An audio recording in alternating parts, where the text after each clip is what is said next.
of the modulus.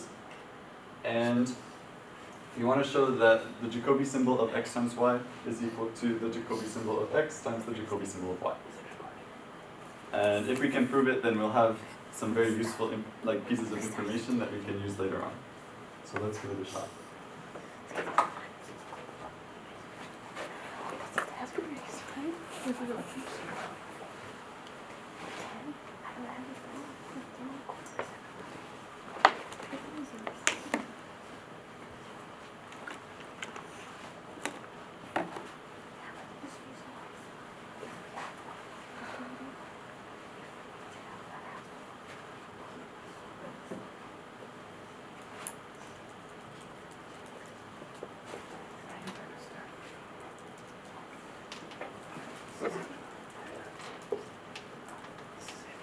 Okay, so this one's not too difficult. We can just say that the Jacobi symbol of xy is equal to x times y to the p minus 1 over 2,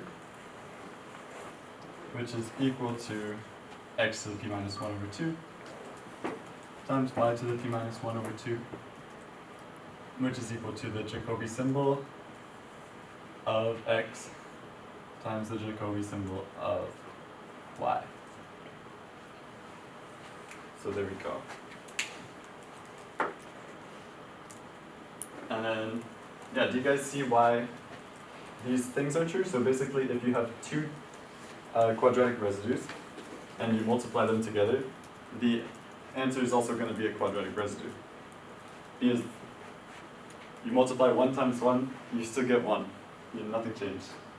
But if you have two numbers that aren't quadratic residues and you multiply them, you'll actually get a quadratic residue as your output, because -1 times -1 gives you +1.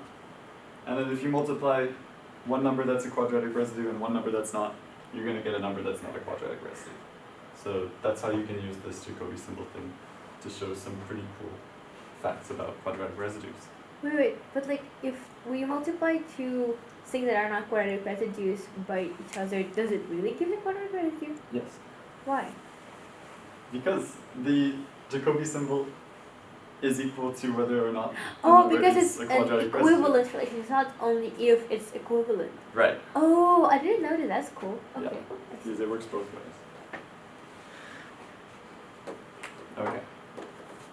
So now things are getting a little bit more messy. We're starting with a composite modulus.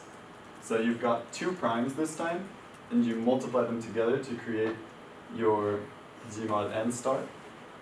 And then we still want to say some things about numbers, whether they're quadratic residues or not.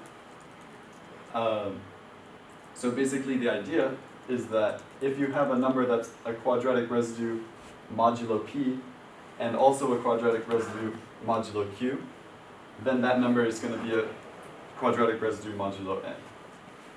And that's due to something that is called the Chinese remainder theorem, where you can basically look at a number in a composite modulus as some sort of like ordered pair of two numbers, which would be that number modulo p and the number modulo q. That's the first time I see application of Chinese remainder theorem.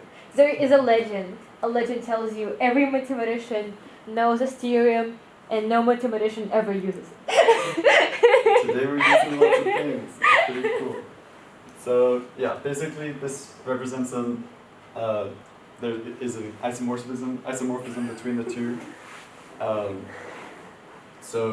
Okay, how about we skip this part? Because Okay. I think that the only people who took on your abstract algebra here, both of us. So yeah, just skip it. You'll tell it to me later. Okay, sure.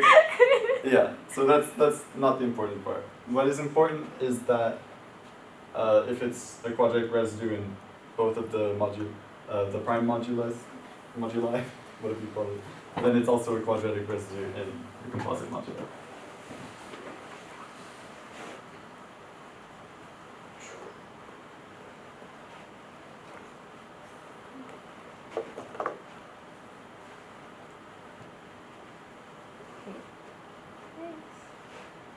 I really like this talk because you basically give like a lot of theory before we go into it, and then you're just gonna have a lot of meat there. Yeah, it's really cool. Okay. So, first of all, if y is a quadratic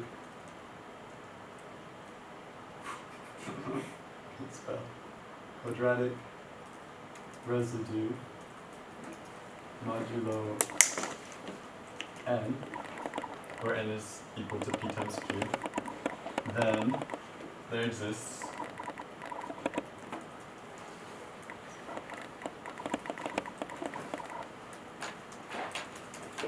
some x in p mod n star such that, and you guys already know, such that x squared is equal to y mod n. And then we're going to use the Chinese remainder theorem, so we're taking the number mod n and we're just beaming it out into this like